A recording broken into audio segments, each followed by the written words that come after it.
Good morning, dear participants of the marathon. We continue to study from Bhagavad Gita,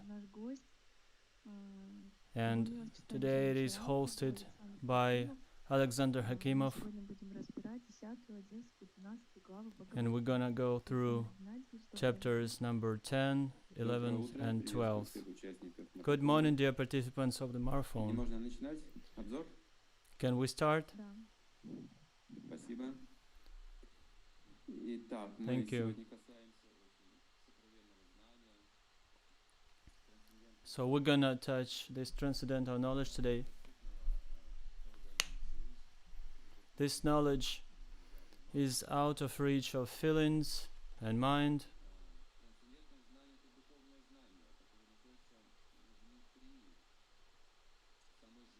Transcendental knowledge lays inside of our inner life.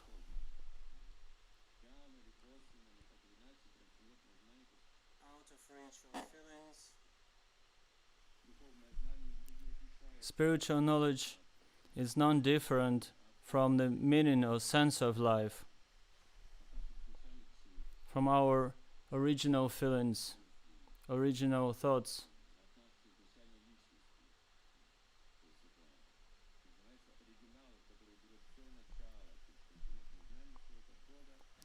The original source is God, and we are all particles of God.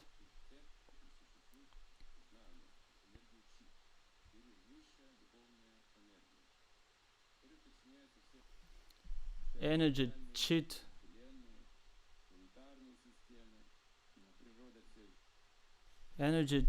is the original energy, and all the activity of living beings is organized by the transcendental knowledge, the chit, divine energy.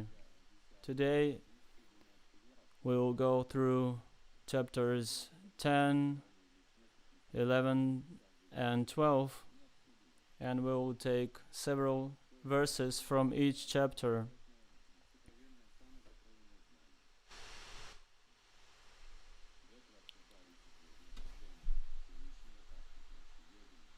Chapter number 10 is titled Opulence of the Absolute.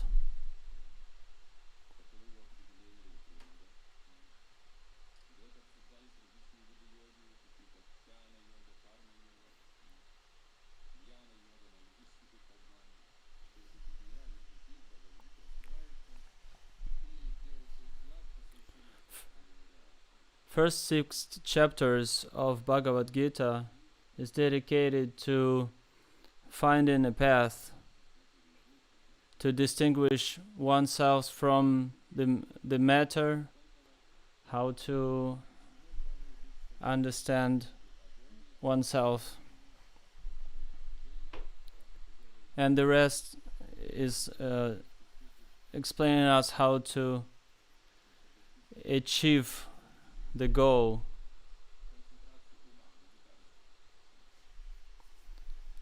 How can it be achieved? It can be achieved by concentrating the mind on the highest goal.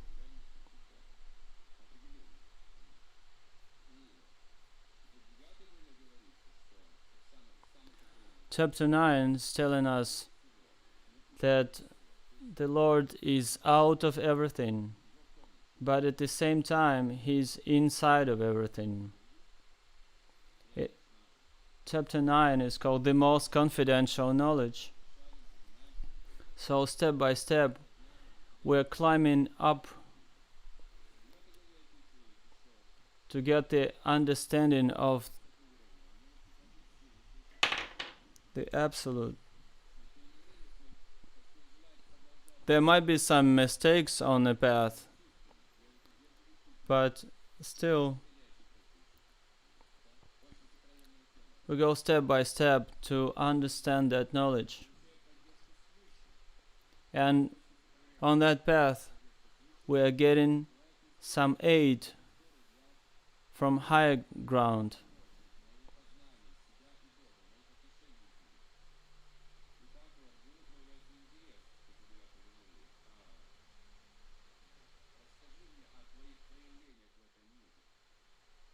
So Arjuna is asking the Lord, please explain me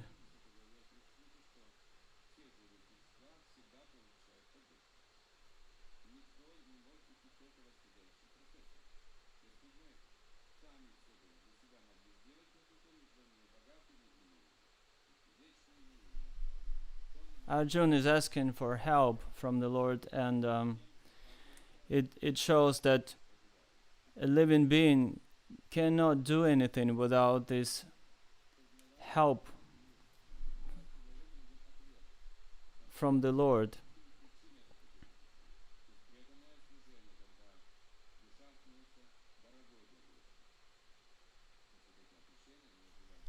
The devotional service means that the soul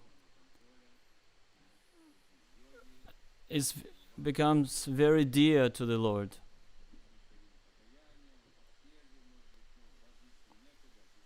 Usually it requires some austerities,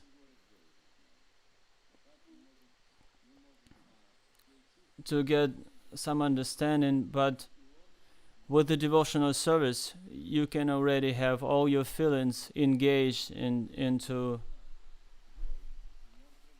devotional service, and this is how they get under the control.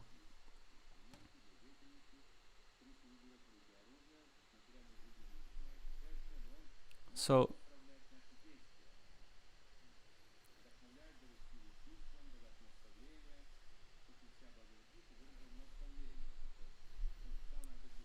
the essence of the Bhagavad Gita is to give instructions, instructions to a living being.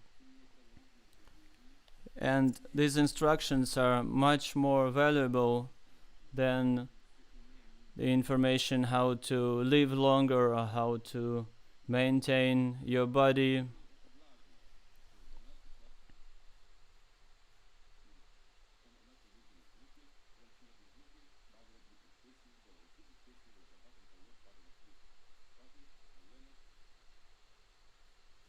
So it's important to hear the song of God.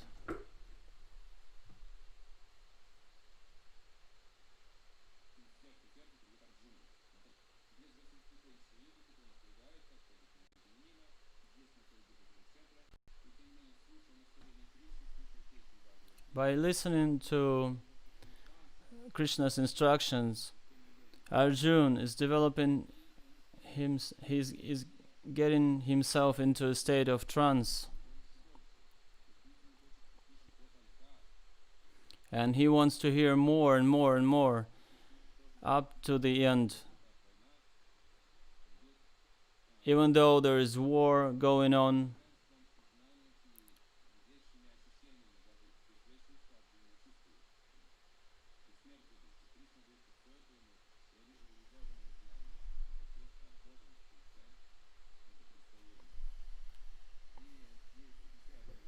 so he's getting all this knowledge from the Lord. And this chapter 9 is giving us the information how the Lord manifests himself in this material world. How can he see the Lord? Texts 8 through 11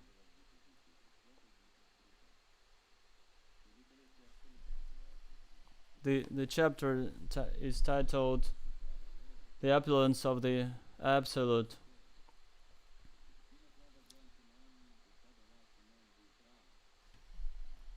Text 10:8. I am the source of all spiritual material worlds. Everything emanates from me. The wise who perfectly know the engage in my devotional service and worship me with all their hearts. This verse usually gets many comments by transcendentalists. because it's not easy to understand it right away. We are not equal to Arjuna, and he's a close associate of Krishna. So he is more into this state of trance. He is submerged into this transcendental state. Arjuna is listening to Krishna, and for us, this word aham is a little bit tricky, because we need to understand aham means I, but what does it mean for us? When we say I, we think about ourselves, about my family, and about my job, my work. And Krishna says me, aham, or atma. Atma also means myself. But there's Paramatma, and we might think that aham means any living being, and we might get this conception of merging oneself into, like everything is being merged. So when we say aham sarvasya prabhu, we might think I am the source of everything. And that was exactly what happened to one person I was talking to. He thought, he was saying, aham, me, I am the source. I didn't know that I am the source of the material and spiritual universes. I was really amazed by that concept that he had.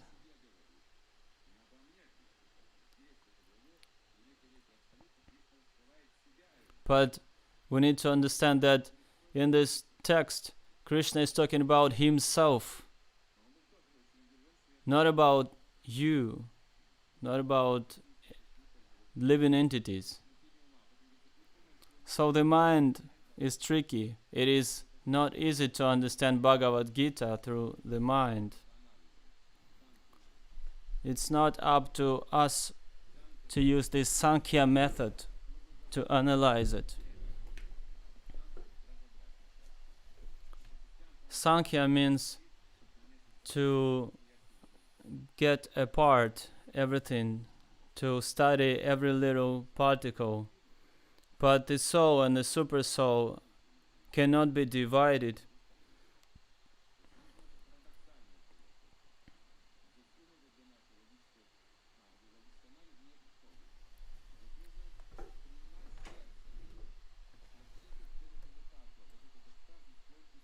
We need to listen to it by heart. So when we see something inconvincible, and I see that inconvincible, and I can feel I am inspired and I am very happy. The soul is achintya.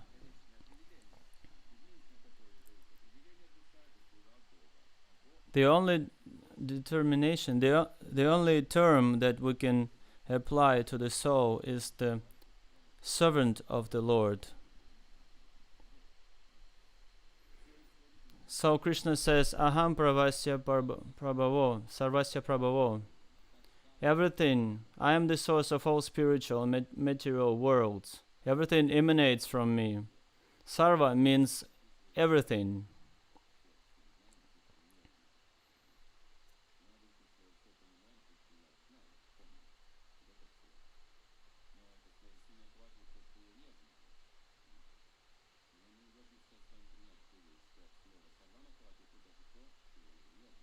But we need to understand that the word sarvasya means everything. Not only me, everything I can imagine, everything I cannot imagine. We don't know what is going on other planets, but Krishna is the source.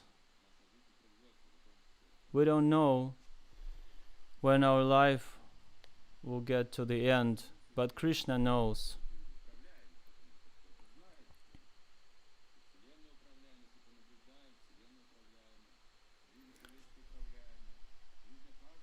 But if we try to witness it, we will see that the universe moves under some supreme control. And the universe that is called Jagat, there's a term called Jagannathi. It's the one who is in control of all the universe movement. Aham Sarvasya Prabhu. So we understand that everything is under his control, but he is also the source and the beginning of everything. The text number 9 is Machitana Gata Prana. The thoughts of my pure devotees dwell in me. Their lives are fully devoted to my service, and they derive great satisfaction and bliss from always enlightening one another and conversing about me.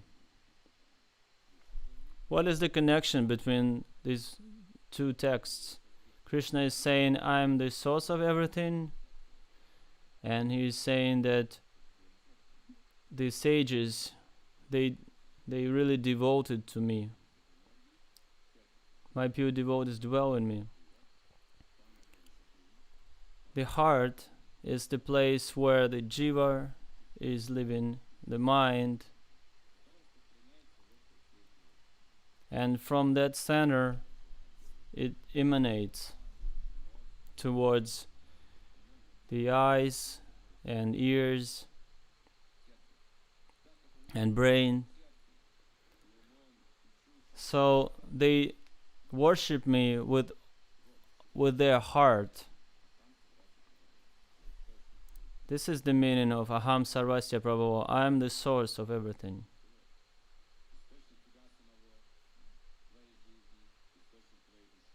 The source of your life, your soul, the one who is supporting. So those who really know this fact, they dwell in me. All thoughts of my pure devotees dwell in me. If we understand Krishna, if we get to understand him, it would be a great meditation. And of course, impersonal aspect of it brings us a lot of peace. The energies of Krishna are very diverse. And Krishna means the name, the form, the associates, and pastimes.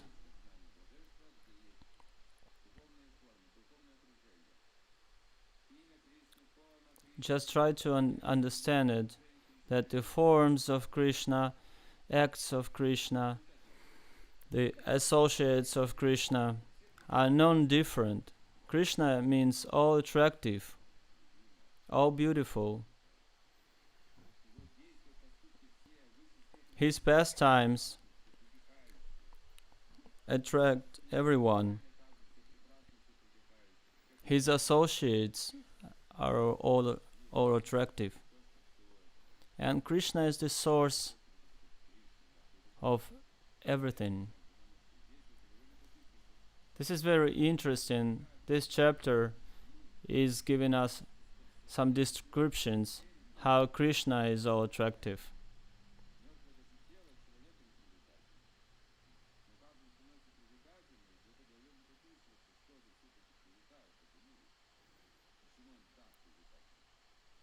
And this chapter is giving us this description. How come he is so attractive? And these devotees who are so dedicated to Krishna worship, how they spend their time in conversations about Krishna. And Krishna gets a lot of joy from these conversations. Tushyanti charamanticha means continuous joy, continuous pleasure, and it's ever growing. If we are happy, equally happy every day, it makes us really boring.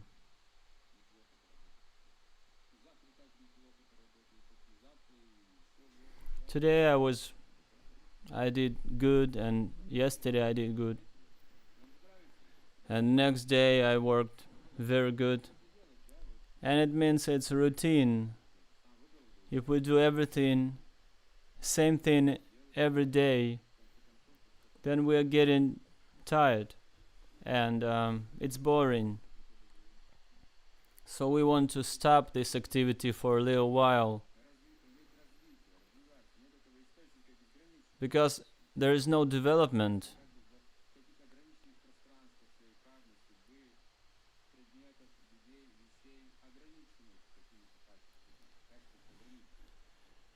The qualities of the objects we're connect with, they put some boundaries on us.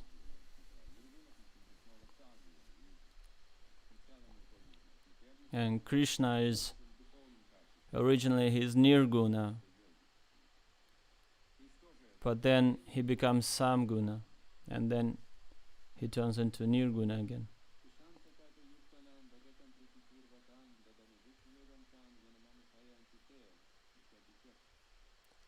Text number 10. To those who are constantly devoted to serving me with love, I give the understanding by which they can come to me. If we are on the way to the Lord and we do something for Him, sometimes it's hard to do with faith, and we would like to get some proofs. Someone is there. We need some signs. So we give it a try, and if we have some proofs on the way, then we continue. But Krishna is saying that if it's correct way, authoritative, it would mean like, to those who are constantly devoted to serving me with love, I give them understanding by which they can come to me. We have our eyes opened, and the things we couldn't see before, we can see now. It's not up to our eyes, but the mind. Our mind starts to see with knowledge. So we have the eyes, but it's more like peacock eyes. You know, the peacock has the eyes on the tail. It would be just the same. But the eyes we have should look through the love of God.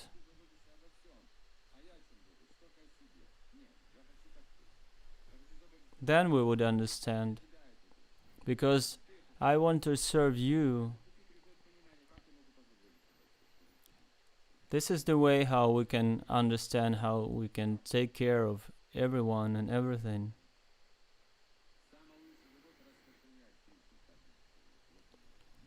The best care is spreading the Krishna consciousness, spreading this knowledge. That's why Krishna is saying, if someone is worshipping me with all his heart and mind, then he can be involved in the real process. Because we need to engage our mind to distinguish the process, what we are doing. That would be the devotional service. It will give us a lot of new and fresh experience.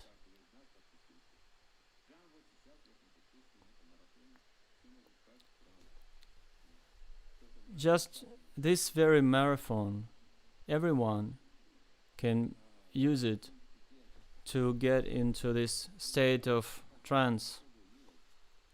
Text number 11, to show them special mercy, I, dwelling in their hearts, destroy with the shining lamp of knowledge the darkness born of ignorance.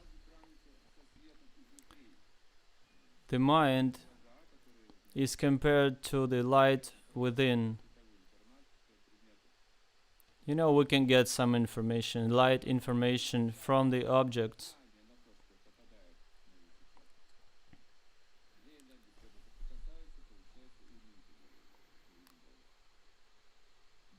So we get to see something and we get the information about it. And when we get this brain, our mind developed, we're getting advanced in Buddhi Yoga.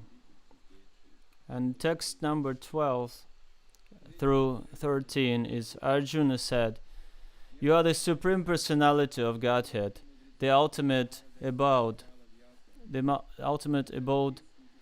purest and the absolute truth. You are the eternal, transcendental, original person, the unborn, the greatest. All the great sages such as Narada, Asita, Devala and Vyasa confirm this truth about you, and now you yourself are declaring it to me. And Arjuna is saying, like, I hear you and I see you right now. You're the Supreme Personality of Godhead. And now everything is connected. If we perceive the source of everything, Lord Krishna, everything else can be perceived. The world becomes one piece. Because we cannot see a way how to make everything united. So many different people, so many different approaches, how can it be connected?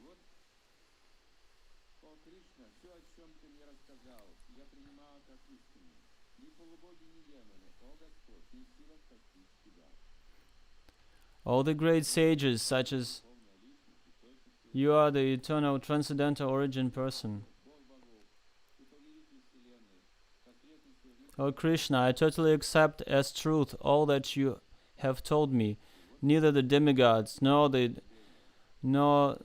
demons, O Lord, can understand your personality.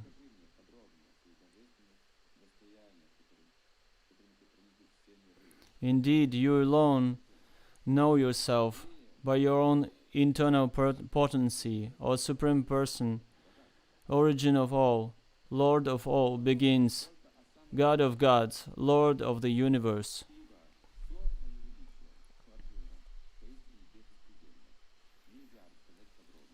And Krishna is saying to Arjuna that his greatness is impossible to be shown. Just like right now we're talking about Bhagavad Gita, but we cannot discuss everything. So he's saying,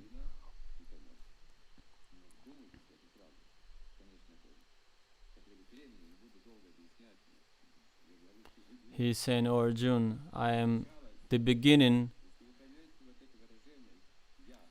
and the middle and the end."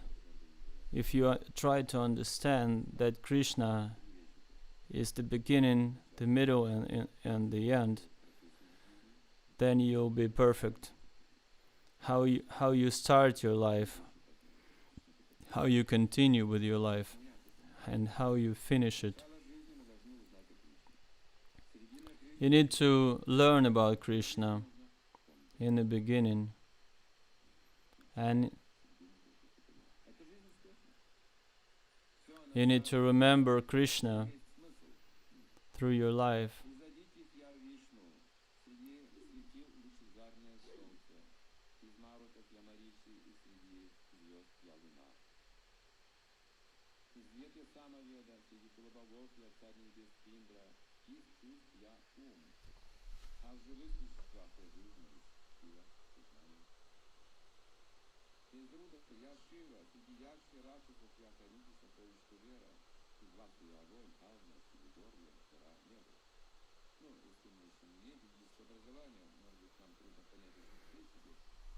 Krishna is giving us description how we can see him.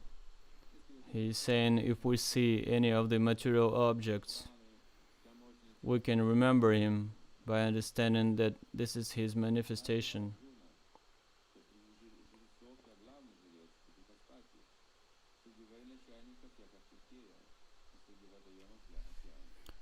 I am the super soul, O Arjuna, seated in the hearts of living entities. I am the beginning, the middle, and the end of the beings. Of the Adityas, I am Vishnu. Of lights, I am the radiant sun. Of the Maruts, I am Marichi, and among the stars, I am the moon. Of the Vedas, I am the Samaveda. Of the demigods, I am Indra, the king of heaven. Of the senses, I am the mind, and in living beings, I am the living force, consciousness. Of all the Rudras, I am Lord Shiva. So among the warriors, I am Kartikeya.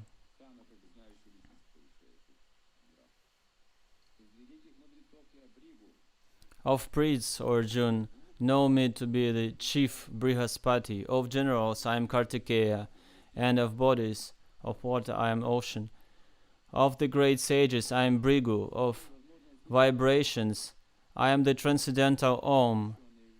Of sacrifices, I am the chanting of the holy names, Japa. So Krishna is when you chant Om.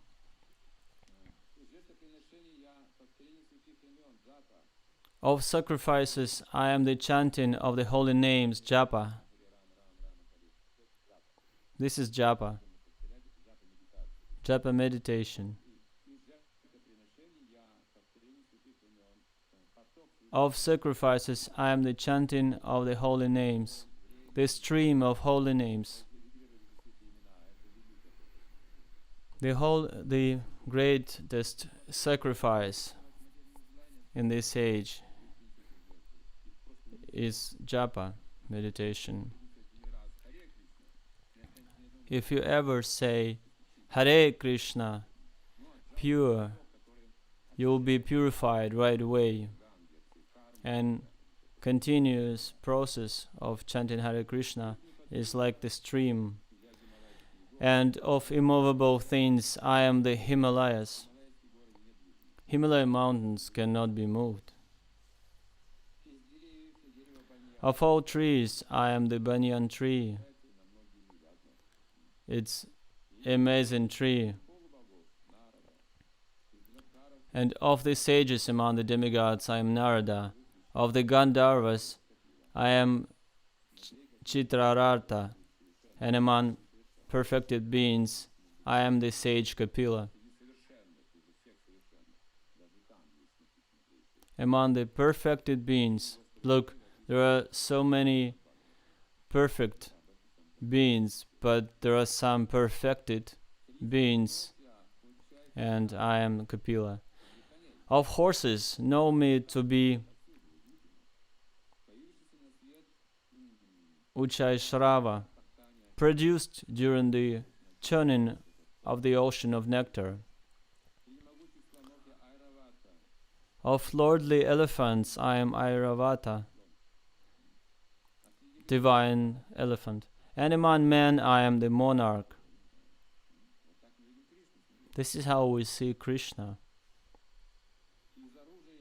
Of weapons, I am the thunderbolt. Among cows, I am Surabhi. Of course, for protection, I am Gandharva, the god of love. Yeah, it is really difficult to overcome Gandharva, this desire or lust. We can only appeal to Krishna, and then we'll be able to get over it. And of serpents, I am Vasuki. Vasuki is the manifestation of Krishna. Of the many hooded Nagas, I am Ananta, and among the aquatics, I am the demigod Varuna. Of departed ancestors, I am Aryama, and among the dispensers of lore, I am Yama, the lord of death. Among the Daitya demons, I am the devoted Prahlada. Among subduers, I am Time. Among beasts, I am the lion, and among birds, I am Garuda.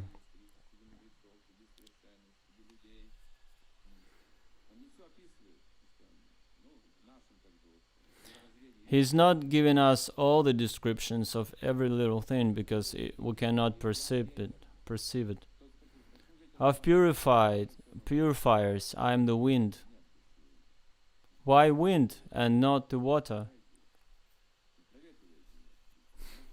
When you want to clean something, you open the window and you want to get some fresh air. Just like when the clothes is still wet after washing it, it needs to be dry in order to become clean. So clean air is the most important. Like in the big cities, there's hypoxia and people are suffering because there's a lack of pure oxygen. We go outside, have some time in the mountains and clean places. We breathe, and after 1 hour of walk, we get so much prana we can continue for another half a year. Of the wielders of weapons, I am Rama. Of fishes, I am the shark, and of following rivers, I am Ganges. Of all creations, I am the beginning and the end, and also the middle of Arjuna. Of all science, I am the spiritual science of the self, and among logicians, I am the conclusive truth.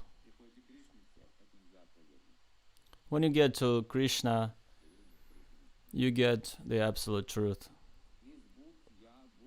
Of letters, I am the letter A. And among compound words, I am the dual compound. I am also inexhaustible time, and of creators I am Brahma.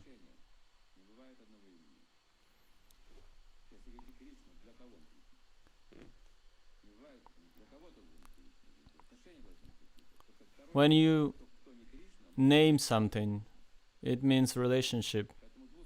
When you say Krishna, it means all attractive.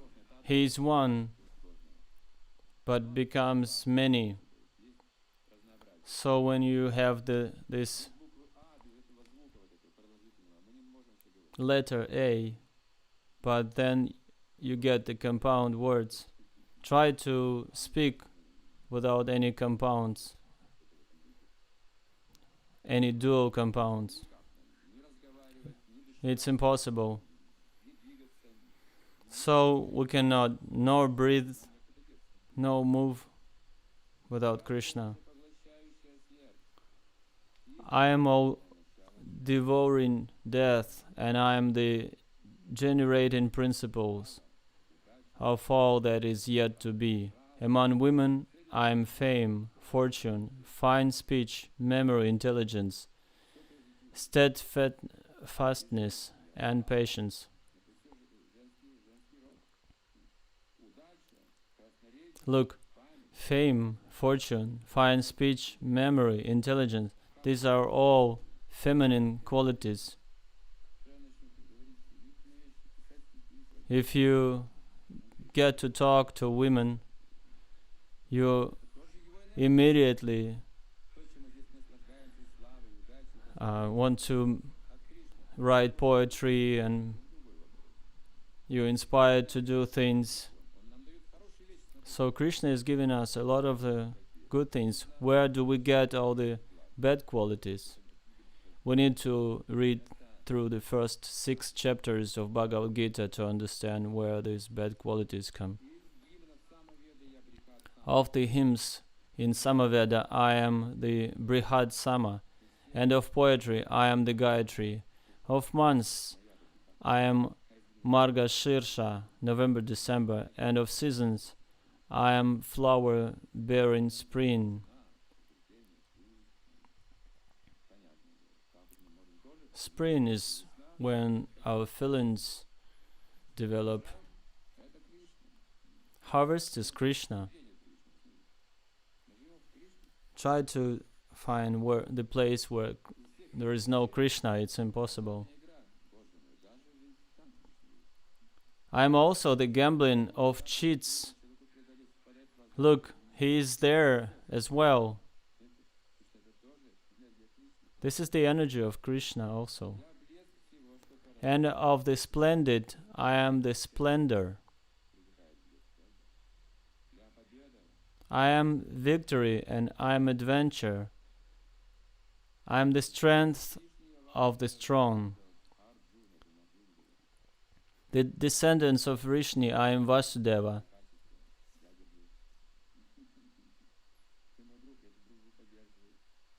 You're my friend, I support this friendship. You're my servant, I support the service that you render. And of the Pandavas, I am Arjun.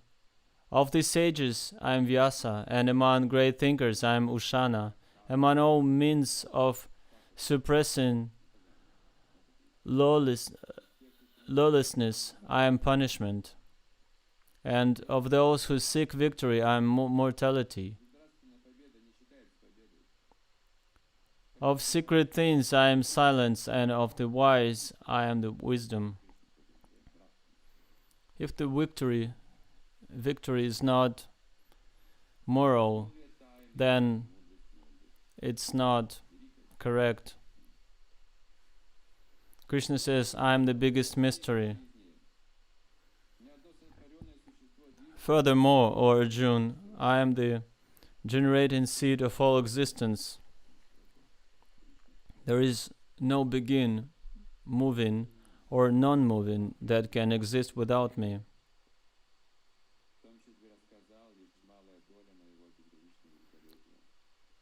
Almighty conqueror of enemies, there is no end to my divine manifestations.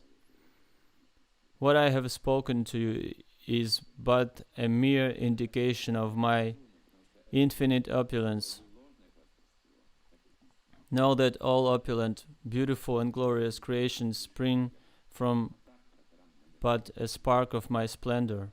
But what deed is there, Arjun, for all this detailed knowledge with a single fragment of myself, I pervade and support this entire universe.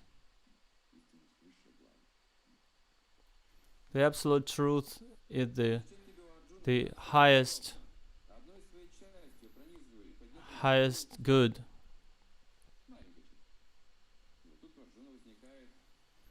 So this is when Arjun is getting his questions.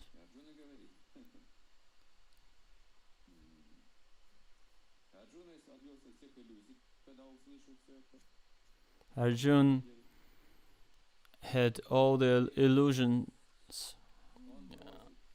gone when he heard all this from Lord Krishna, and he's saying, I would like to see this form, this beautiful universal form. There are going to be some horrible pictures right now, so try to stand it.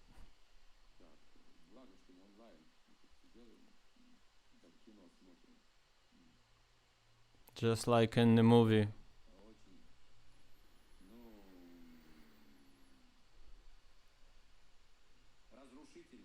This theme is very destructive because what Arjuna says is really hard to perceive.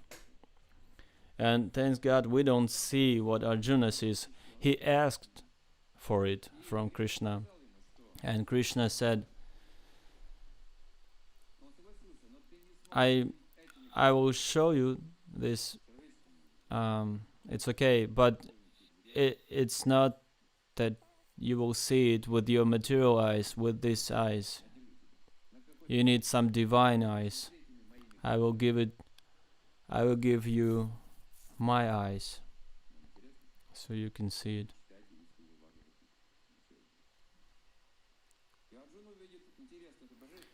And so Arjun gets this divine vision.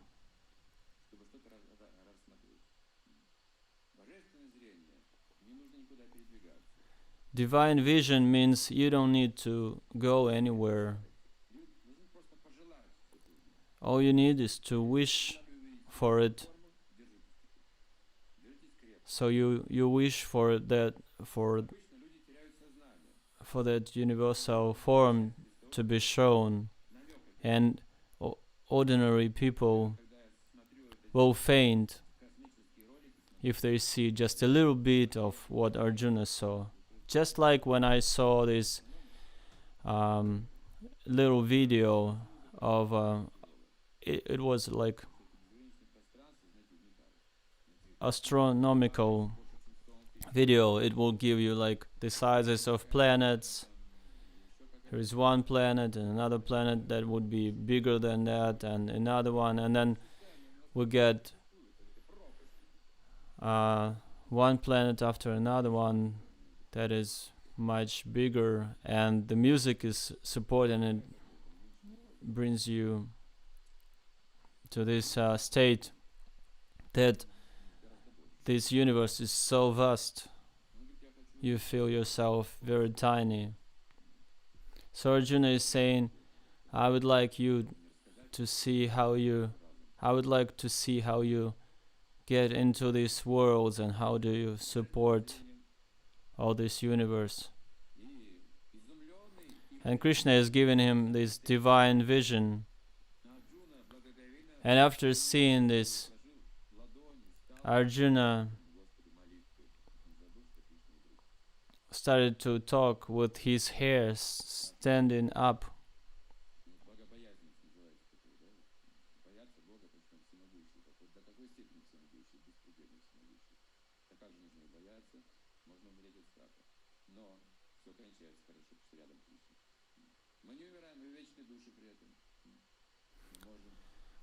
We don't die, we're eternal souls, and we can feel joy and everything if we are safe. Just like watching something on the TV, on the screen, we can see some really heavy stuff but at the same time, if we feel safe, we are fine. So Arjun was just like that. He could see all these manifestations of the Lord. He could see everything in one place.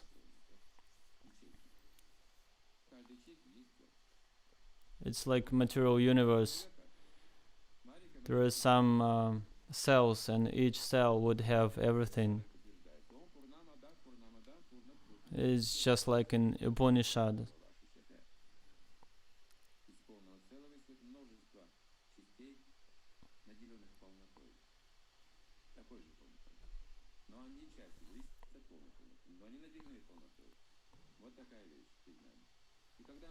Om Purnam Idam Purnam.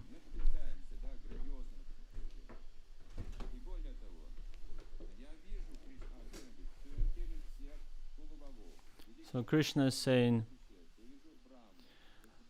Arjuna is saying, my dear Lord Krishna, I see assembled in your body all the demigods and various other living entities. I see Brahma sitting on the lotus flower, as well as Lord Shiva and all the sages and divine serpents. Imagine you have never seen the universe and now you see it, and it's full of life, and it's all under control of some intelligence. O Lord of the universe, O universal form, I see in your body many arms, bellies, mouths, and eyes, expanded everywhere without limit. I see in you no end, no middle, and no beginning. So we'll pass several verses here, the description.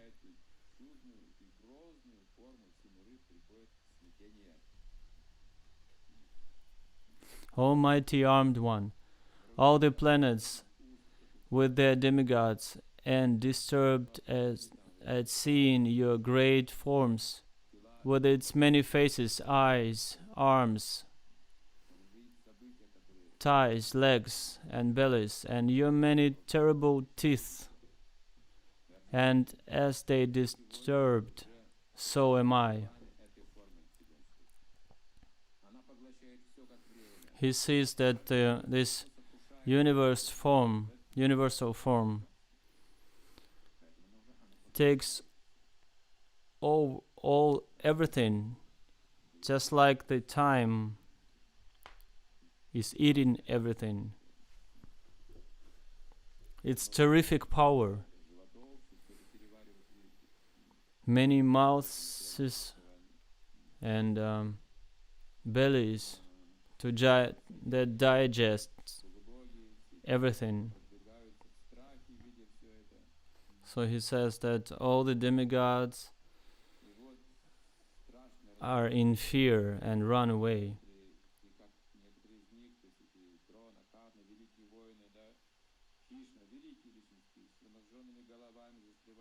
All the sons of Dhritarashtra, along with their allied kings, and Bhishma, Drona, Karna, and our chief soldiers also are rushing into your fearful mouth, and some I see trapped with heads smashed between your teeth. I see all people rushing full speed into your mouths as moth dash to destruction in blazing fire. Yeah, if you pay attention to these butterflies that live at night and they try to reach for the light, for the fire, they die immediately. No one can survive it.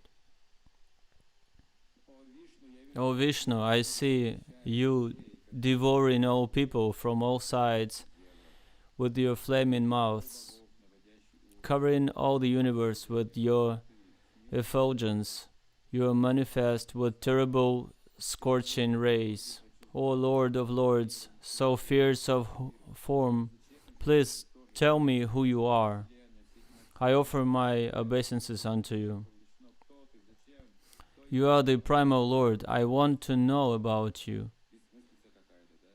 for I do not know what your mission is. So he is always asking who you are repeatedly. The Supreme Personality of Godhead said, Time I am, the great destroyer of the worlds, and I have come here to destroy all people. With the exception of you, the Pandavas, all the soldiers here on both sides will be slain.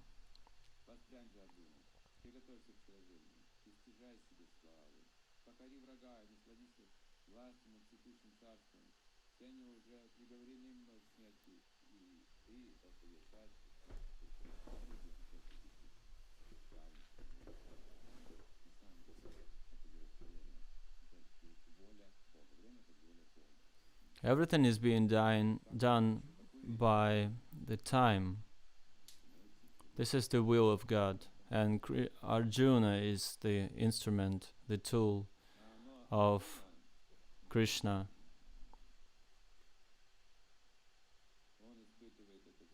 And Arjuna feels this fear, and he wants Krishna to stop the show.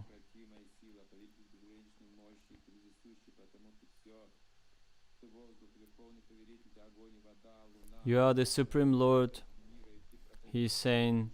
You are the Father of a complete cosmic manifestation of the moving and non-moving. Your worshipable chief.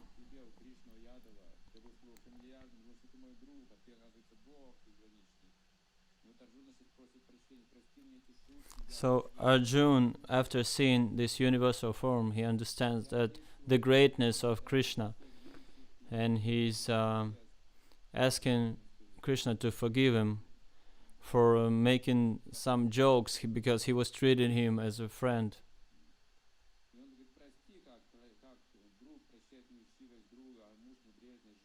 You are the Father of this complete cosmic manifestation of moving and non-moving. You are its worshipable chief, the supreme spiritual master. No one is greater than you. None can anyone be one with you. How then could there be anyone greater than you within these three worlds, O Lord? You are the Supreme Lord, to be worshipped by every living being. After seeing this universal form, which I have never seen before, I am gladdened, but at the same time, my mind is disturbed with fear. Therefore, please bestow your grace upon me and reveal again your form as the personality of Godhead, a Lord of Lords, O Adobe of the universe, a universal form of thousand-armed Lord. I wish to see you in your four-armed form, with helmeted head and with club, wheel, conch, and lotus flower in your hands. I long to see you in that form. O best of Kuru warriors, no one before you has ever seen this universal form of mine. For neither by studying the Vedas, nor by performing sacrifices, nor by charity, nor by pious activity, nor by severe penances, can I be seen in this form in the material world. You have been perturbed and bewildered by seeing this horrible feature of mine. Now, let it be finished. My devotee be free again from all disturbances. With a peaceful mind, you can now see the form you desire. Sanjaya said to Dhritarashtra, the Supreme Personality of Godhead, Krishna, having spoken thus to Arjuna, displayed his real four-armed form and at last showed his two-armed form, thus encouraging the fearful Arjuna. Then Arjuna thus saw Krishna in his original form. He said, O Janardana, seeing the human-like form so very beautiful, I am now composed in mind and I am restored to my original nature. The Supreme Personality of Godhead said, My dear Arjuna, this form of mine you are now seeing is very difficult to behold. Even the demigods are even ever seeking for the opportunity to see this form which is so dear. The form you are seeing with your transcendental eyes cannot be understood simply by studying the Vedas, nor by understanding serious penances, nor by charity, nor by worship. It is not by these means that one can see me as I am. My dear Arjuna, only by undivided devotional service can I be understood as I am, standing before you, and can thus be seen directly. Only in this way can you enter into the mysteries of my understanding. My dear Arjuna, he who engages in my pure devotional service, free from the contaminations of fruitive activities, the mental speculation, he who works for me, who makes me the supreme goal of this life, and who is friendly to every living being, he certainly comes to me. So the original form of human is the Lord. We look for Krishna everywhere. First we need to get this pure love for God, and this form will manifest itself. These are the secrets from Bhagavad Gita. Amazing secrets.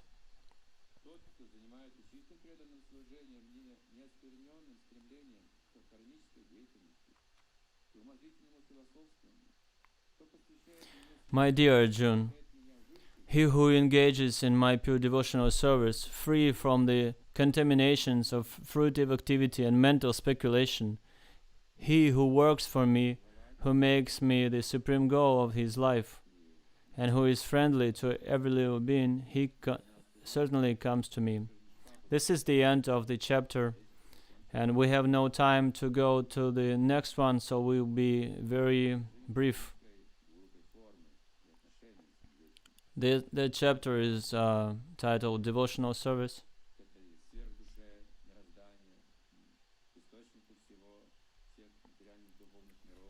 How can we approach to this form, the source of all the material worlds? So the chapter 12 is giving us the understanding what devotional service is. We render this service in order to give joy to Him, to the Lord, not to ourselves. The devotional service path starts with this. Krishna is telling us his attitude towards devotional service. Of course, every text is valuable.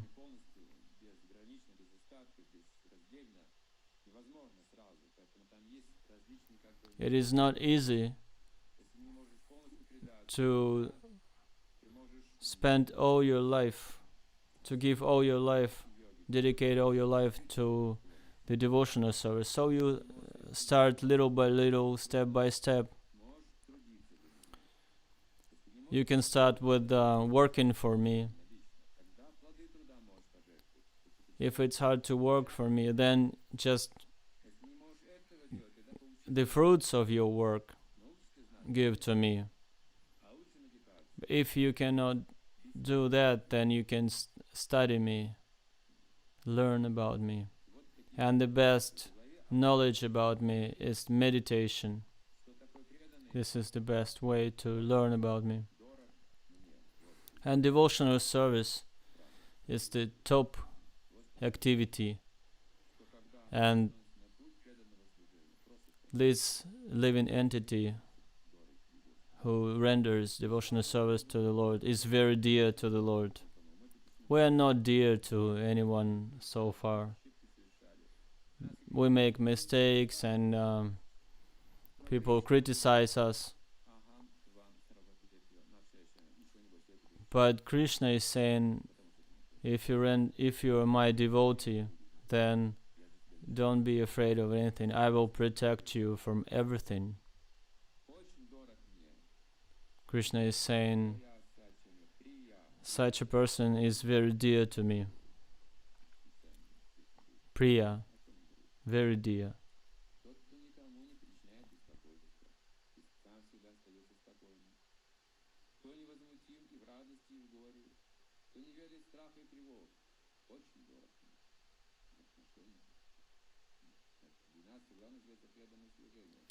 One who is not envious, but is a kind friend of all living entities, who does not think himself a proprietor and is free from false ego, who is equal in both happiness and distress.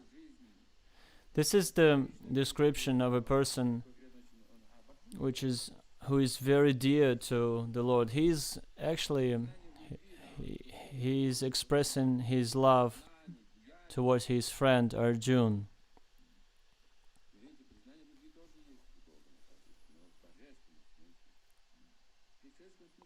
So we can talk about love with God. Just like we say, I like you, I want to be friends with you, I want to marry you or something. But in material world, a lot of the ignorance in this relationship, and we're lacking for this divine energy. My devotee, who is not dependent on the ordinary cause activity, who is pure expert, without cares, free from all pains, and no striving for some result, is very dear to me. One who neither rejoices nor grieves, who neither laments nor desires, and who renounces both auspicious and inauspicious things, such devotee is very dear to me. One who is equal to friends and enemies, who is equiposed in honor and dishonor, heat and cold, happiness and distress, fame and infamy, who is always free from contaminating association, always silent and satisfied with anything, who doesn't care for any residence, who is fixed in knowledge and who is engaged in devotional service, such a person is very dear to me. Those who follow this imperishable path of devotional service and who completely engage themselves with faith, making me the supreme goal, are very, very dear to me.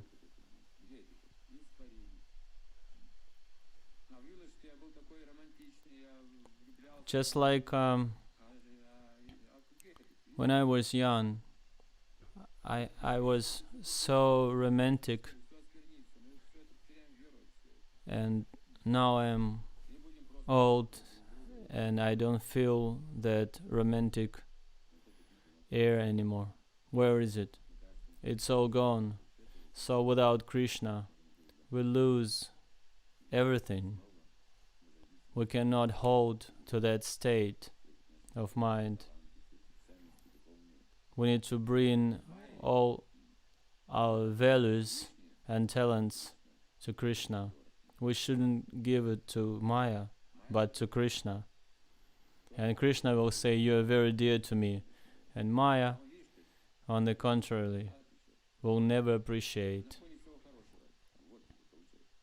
all the good things, all the service you rendered to me.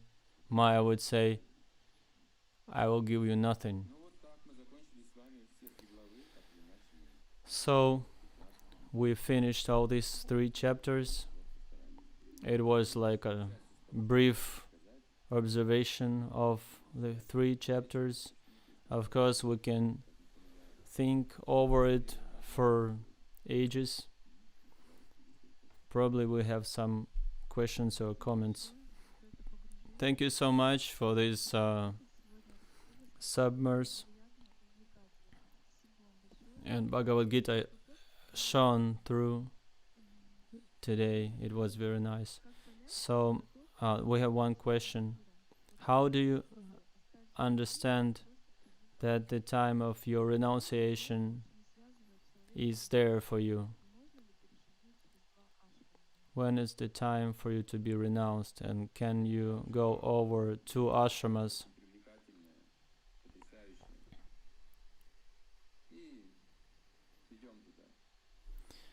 Well, it should be spontaneous, just like when we see something amazing and we want to go there. Of course, it's natural to do things like this.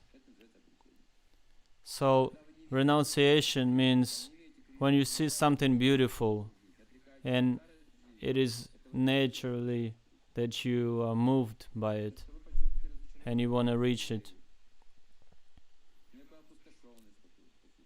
Otherwise, you will feel some loss. But if you have Krishna, there will be nothing lost. There is such a verse in Bhagavad Gita that states it. Like, we have some restrictions on this path. We're not eating meat, fish, or eggs. We're not engaged into illicit sex. We're not doing any gambling. We're not taking any intoxications.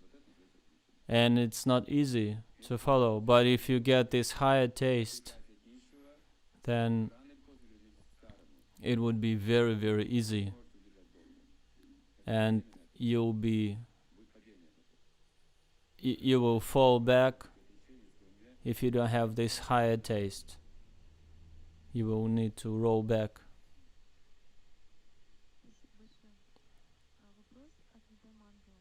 Nitai Mangala Prabhu is given a question. Does Arjuna knows that he's a soul when he's talking to the Lord? Does he know that he's a soul? Yes, the soul is there. But just like we mark ourselves with different names, we say, you are the citizen, right? And at the same time, you are the soul. And Krishna knows everyone by his name.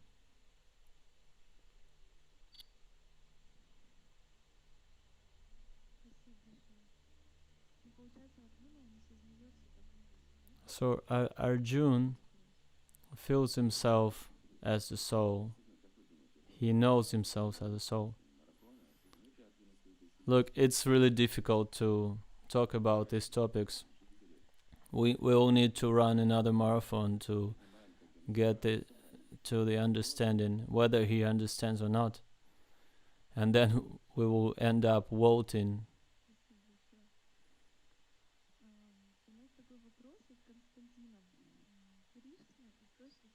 Krishna is the source of the qualities, and at the same time, the qualities, there are some bad qualities there, like cruelty, and so is Krishna the source of that? No, Krishna is not cruel. Cruelty is when a person enjoys the punishment, just like Kshatriya. When he is killing the enemies on the battlefield, it doesn't mean he is cruel. He is performing his duty. That's it. So it can be tough, but it doesn't mean you enjoy it. And talking about Krishna Krishna enjoys when he is killing demons, but he's giving the good to the soul of that demon, and he is releasing that soul from that body. But cruel relationship is the imitation of Krishna. This is our problem. When we try to imitate Krishna, we get cruel. All energies belong to Krishna. How do we differentiate energy and the loss of the energy? If we feel unsatisfied or irritated, or we suffer, it means we use the energy in the wrong way.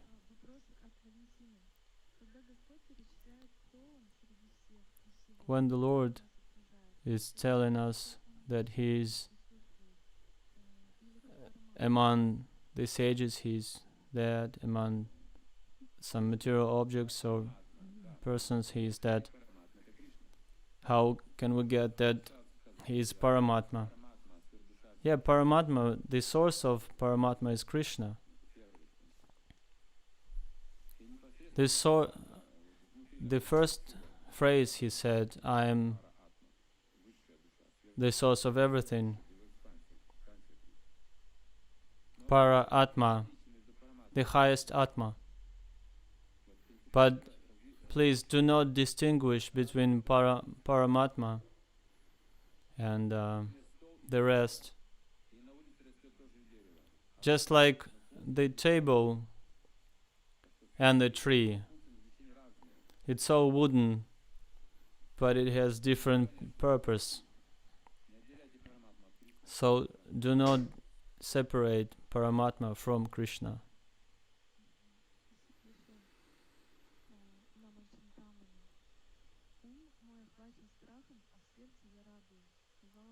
My mind is in fear and I am happy in heart. That's what Arjuna said. But does it mean that he could see it separately? Yes, you can say it this way, that mind, there is a mind platform, there's spiritual platform, there's feelings platform, and feelings are limited, and mind is limited, and the soul is unlimited. So at the same time, being in this body, you can feel different things differently. Like when somebody is passing away, your mind knows this is your relative and it's a sorrow, but at the same time, our soul knows that he is eternal, there is no death. So you do it simultaneously, this perception.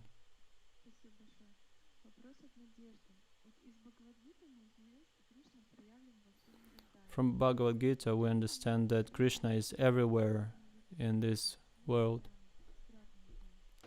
Why Krishna is hidden from us? We cannot see him. Actually, we can. We just don't understand it.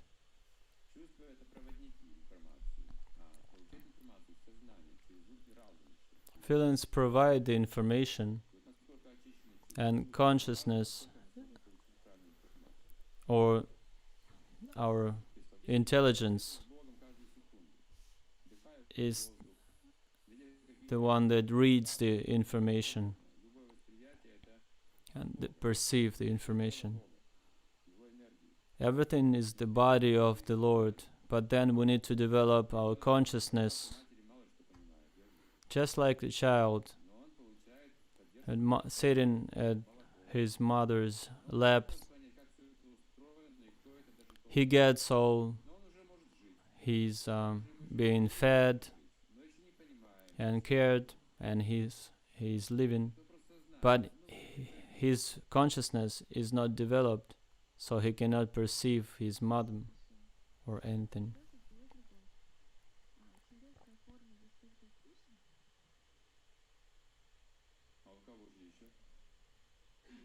Universal form, is it only Krishna who has it? Yes, of course. You think that someone else has it?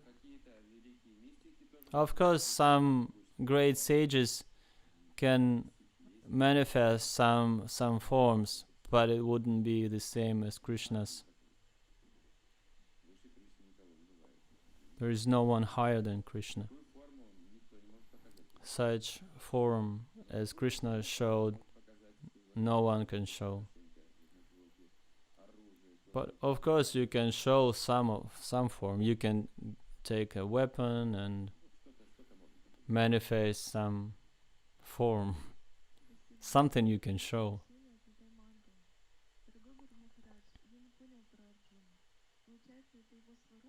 I didn't get your explanation about Arjun.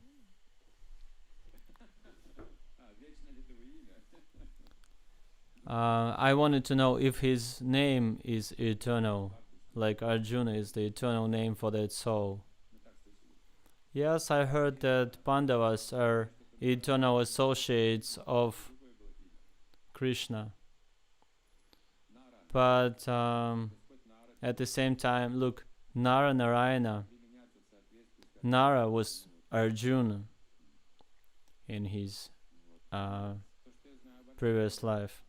That's all I know about Arjuna. Not so much I know. So you need to study it by yourself.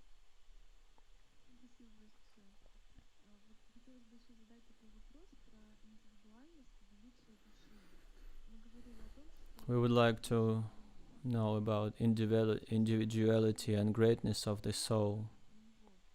We know that Krishna has all the power, but what is the individuality of the soul, independence? Like when we're talking about great souls, what is the process when a soul becomes great? What is the question exactly? What is the individuality of soul when Krishna is the supreme controller? And the second question is, can a soul can become great soul like the associate of Krishna?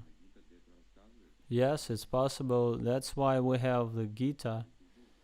It gives us the explanation how to get on the path of those great souls. Prabhupada was saying everyone is the Son of God, but Jesus Christ is a good Son of God.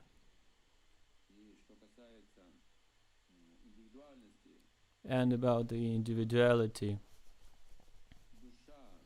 the soul is in control of the Lord. The soul is under control of the Lord, and at the same time the Lord does not control it. Of course it's inside of him, but at the same time there's a free will, and Krishna is keeping this free will to the soul. So it's a part of his body, but at the same time it's free. Like one time Prabhupada would see a cockroach, and like in India you can find cockroaches this big, and if you get there you'll be scared of seeing this because you would never see this anywhere else. And one time Prabhupada was talking to his disciples and the cockroach came out, and disciples were afraid of touching it, and Prabhupada came up to him, took this cockroach. He opened the window and threw it out, saying, "I give you the whole world. You're free." And he was saying, like,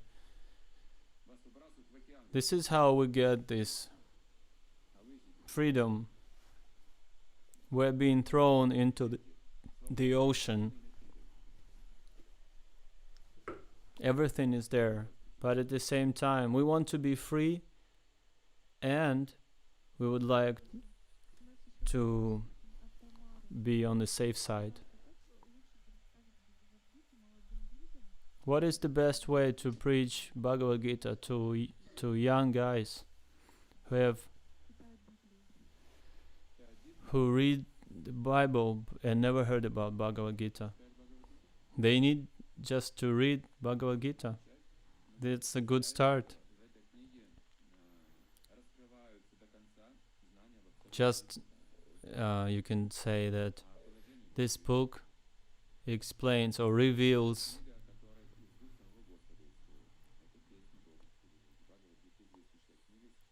the topics that were not discussed anywhere else. This is the book that been told by the Lord Himself. You can say that all these great minds of the world been reading it, like Einstein, Emerson. Many people studied in the universities in the United States. You can study, you can have Bible studies or Gita studies. It reveals all the spiritual topics, and it also gives you the path of yoga, how to attain this knowledge. If you